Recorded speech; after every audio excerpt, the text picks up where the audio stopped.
This is a testament to my connection with the world around me.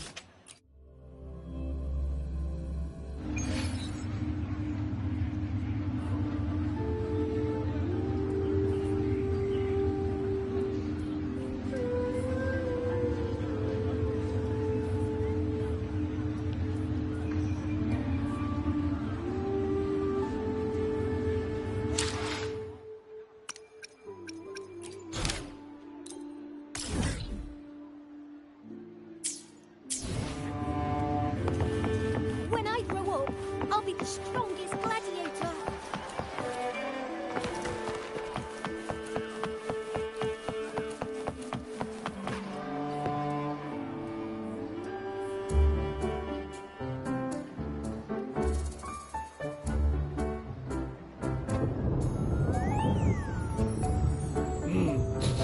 Muggy day.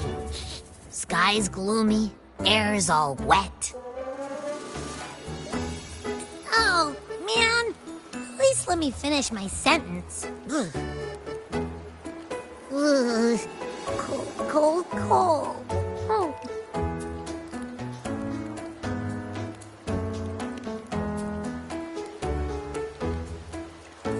All right. I'm famished. We barely had a bite sprinting all the way here from Raguna. Whoa! Pinch me! This is a feast and a half!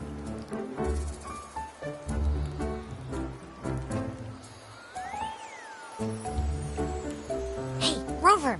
So, we did bring enough money, right? I mean, we kind of rushed out without grabbing anything. Oh, that. Don't worry, money's not an issue. Augusta made sure we're covered. All our food and lodging here in Septimon is built straight to the F4's palace. But I think the owner might have overdone it a little. Ha! Better get used to it. You're the champ of the Great Aegon.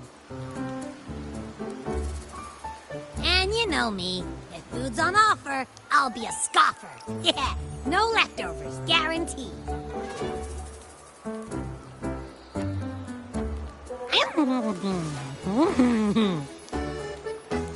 Free stay, free meal. This effort really knows how to treat guests.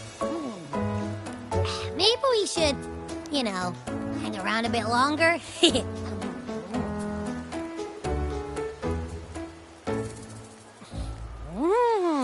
This smells amazing!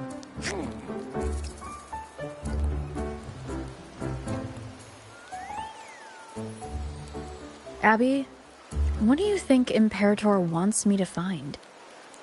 If Cardathia's right, the last clues should be somewhere on the Sanguis Plateaus. We're so close to the finish line.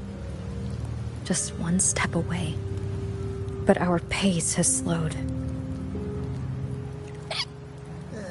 Relax. We're already back in Septimon. What's the rush? I remember Lupa said there's this weird blight cloud hanging over the Sanguis Plateaus.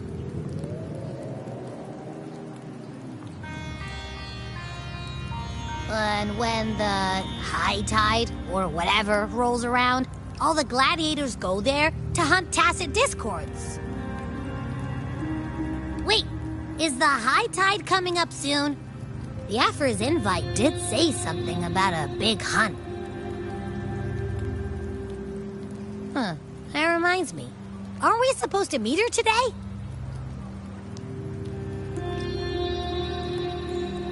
A messenger came this morning. Augusta is dealing with an emergency, so our meeting's postponed. Looks like it'll be a while. An unexpected change.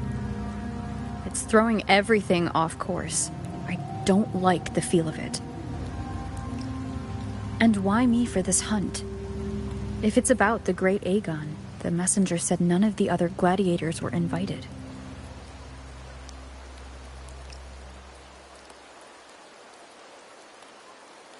Who knows? Maybe she just wants to test her strength against you. Typical Septimontian, right?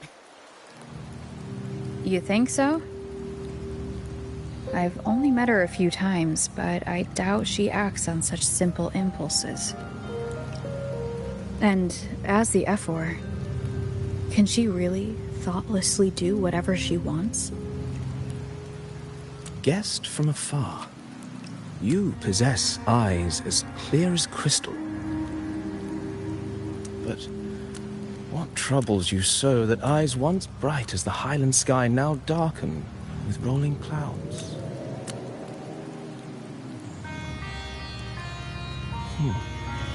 A warrior who walks the blade's edge does not falter over trifles. The clouds, if I may guess, are cast from the throne. At the peak of Capitolini Hill, beneath the pale walls of the Ephes Palace, secrets lie buried.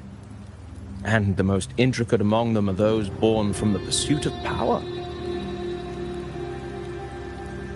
Even one as honorable as the Ephor must learn when to be ruthless. In Septimont, a city forged in iron and blood, anyone who seeks the throne without knowing the cost is no better than a lamb marching to the butcher's knife.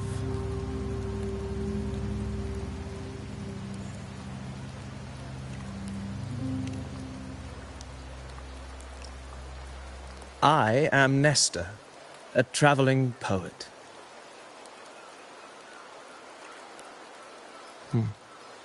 The rains in Septimont never seem eager to leave this season. So then,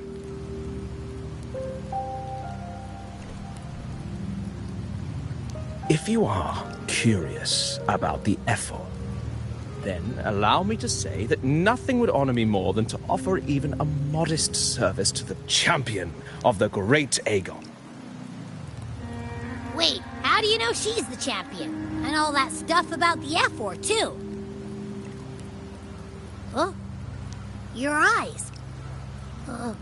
Were we talking too loud? To see and to hear are but two of the many ways to perceive. Trusting the senses is a habit, a natural expedience, but not the only option. Truth be told, I've been gathering inspiration for my next epic, and its protagonist is none other than Augusta, the Ephor of Septimont. That's why I speak of her with some familiarity. I have a feeling your tale with her will soon be written. And knowing more about those who walk alongside you is rarely without its benefits.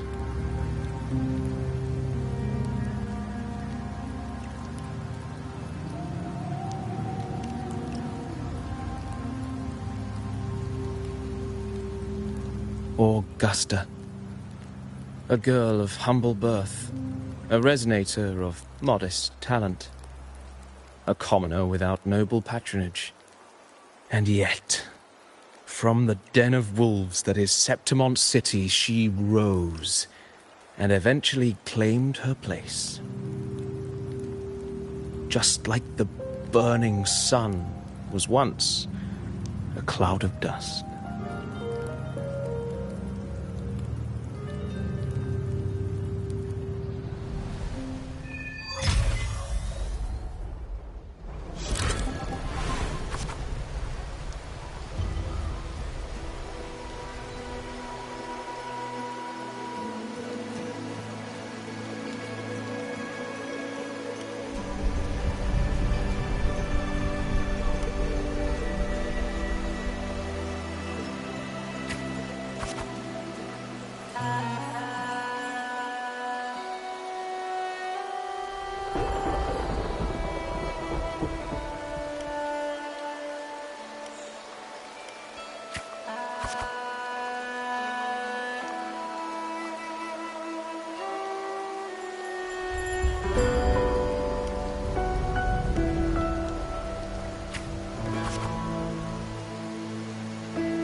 fail enough times, and you might eventually succeed.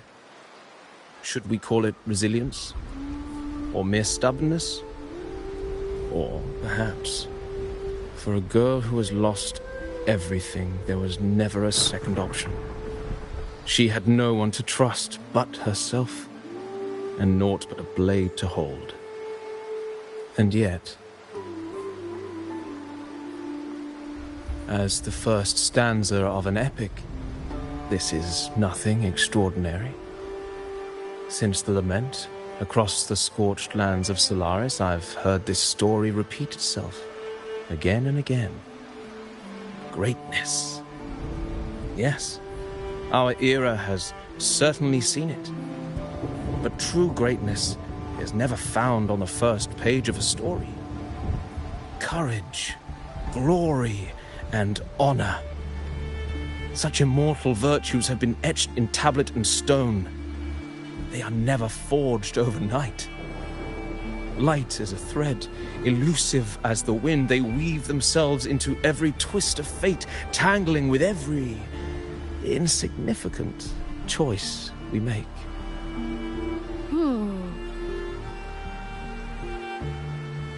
I don't know. It's just unbelievable. The Augusta he's talking about, and the F-word we saw in the arena. No way they're the same person. A girl far from home, arriving in the city upon Capitolini Hill in pursuit of strength. No title, no status, no wealth. I doubt anyone at the time could have imagined her rising to where she is now. Do you mean Kato?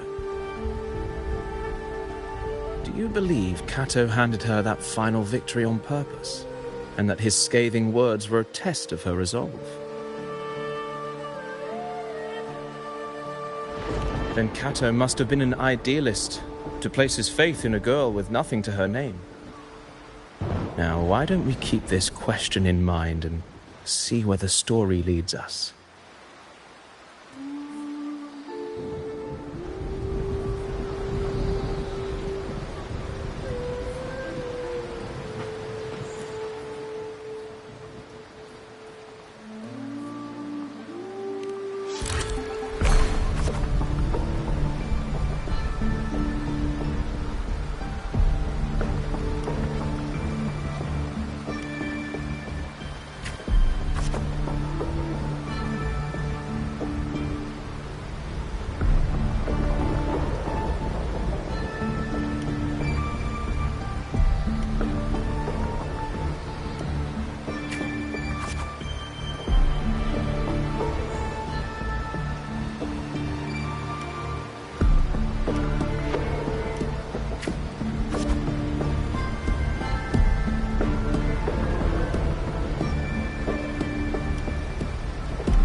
merely the rough shape of a short epic.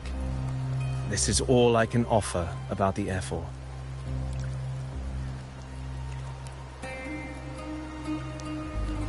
Now, as a listener, what do you make of my narration?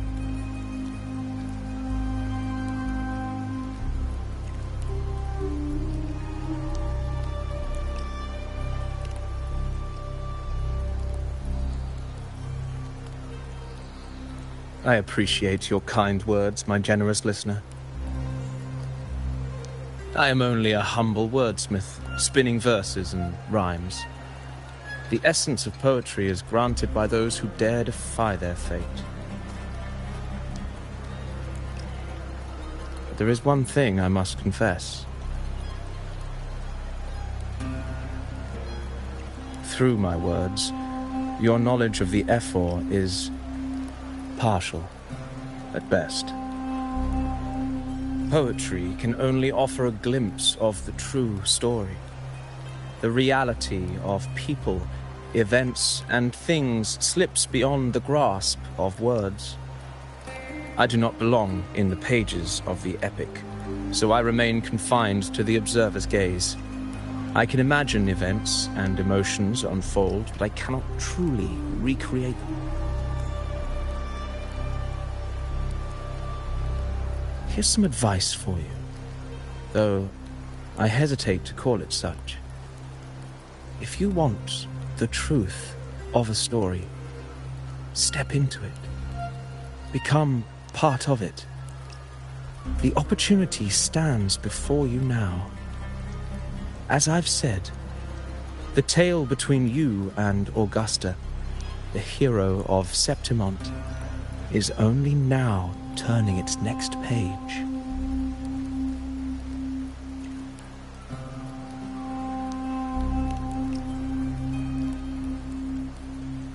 It's not difficult to see. Fate flows like the stars, tracing their course. Your destination is written in the steps you take.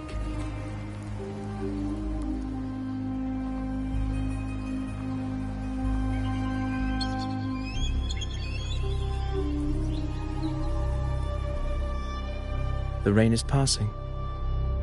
I hear it ceasing its symphony upon the earth.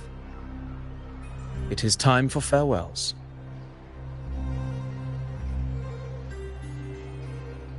Before I leave, may I ask you one last question? What is it that has lifted Augusta to the seat of power? What is it that makes a ruler?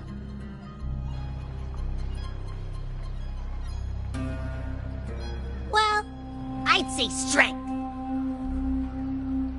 Let's be real. There's no way Augusta could have passed those trials without strength. Rover, what do you think?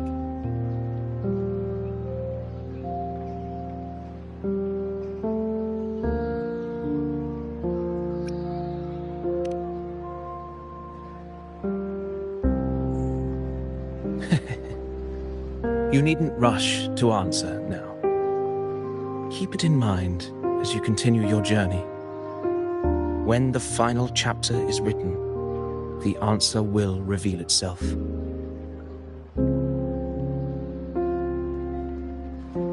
Farewell, my friend. Our paths crossed by fate and by chance. Soon, after this brief encounter, everything about me will be gone with the wind. But you, your epic continues.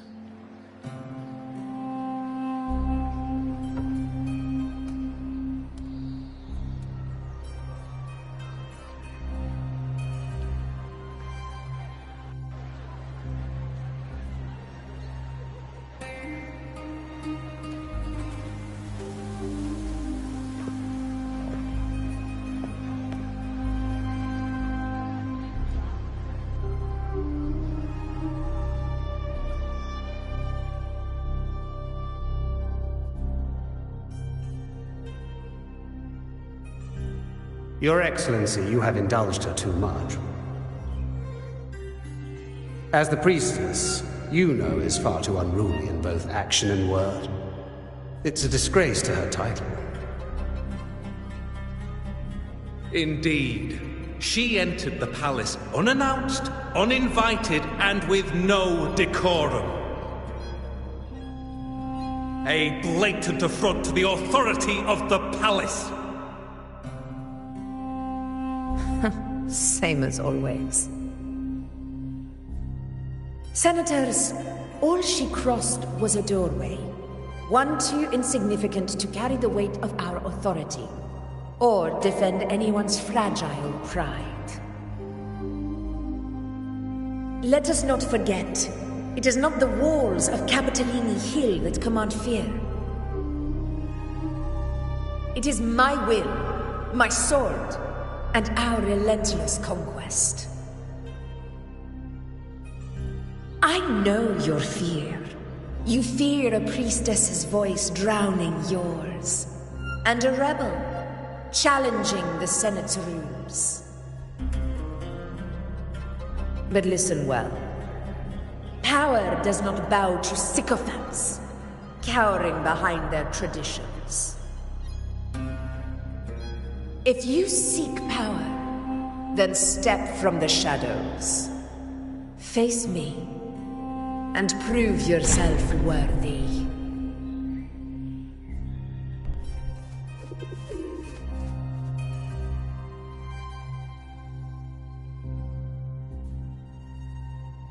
Took you long enough, Augusta.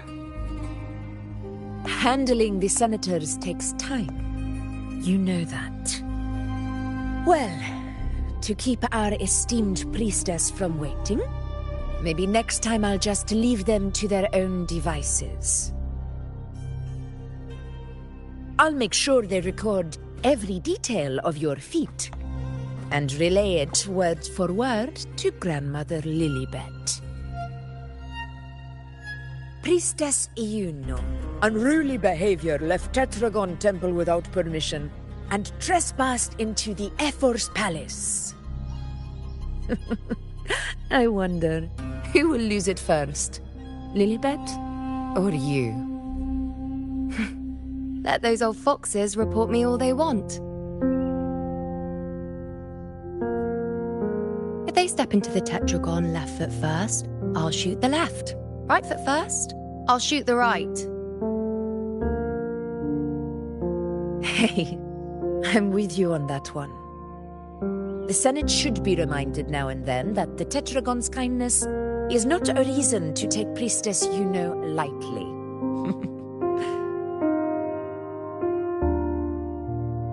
Why didn't you wait there? I had everything handled. We depart for the hunting ground tonight. If anything changed, you could have reached me by my terminal. You didn't need to come all the way here. I want you free of duty until that day arrives. You're overthinking it, Augusta. I'm here to see that person. Grandmother Lilibet said her fate is one of unknowable void. Sounds intriguing enough to make time for.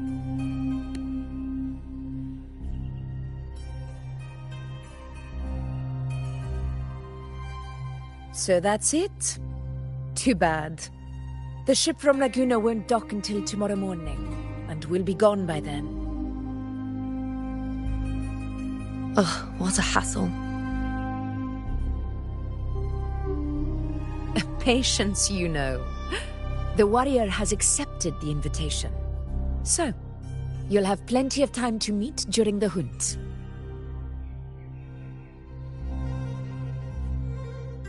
Is there something else you want to say?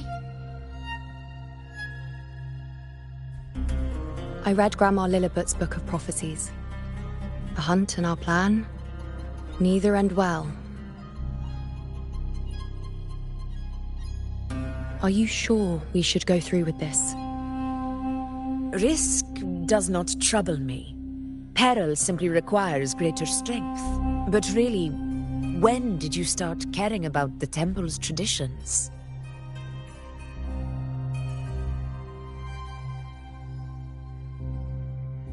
O ye faithless of Septimont, the divinity is enraged. Should your ruler defy their will again, doom shall be your fate.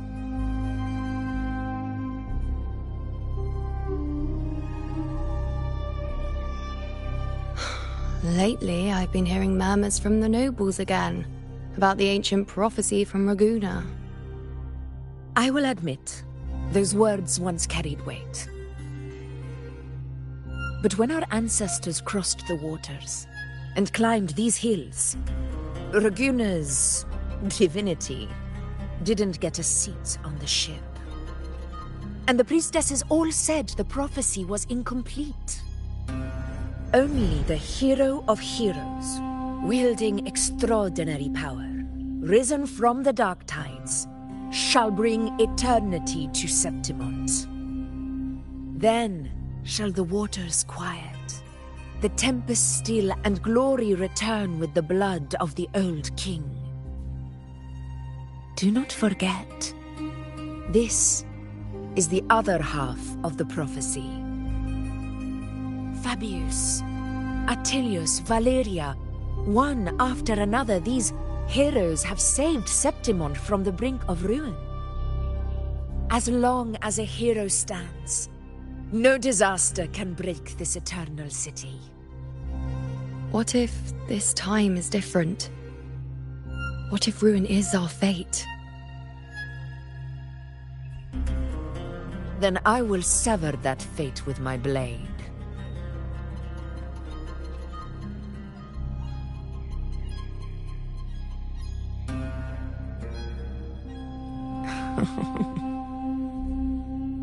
What's so amusing? So, the fearless priestess Iuno can be frightened after all. But it's fine. If you're afraid, don't push yourself. I can handle this alone.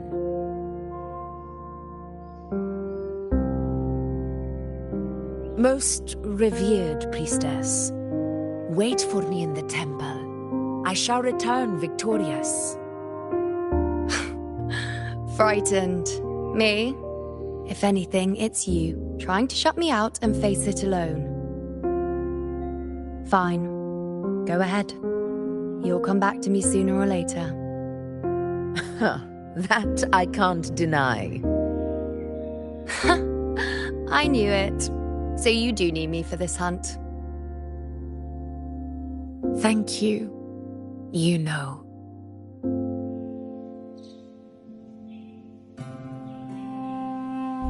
Why are you saying this?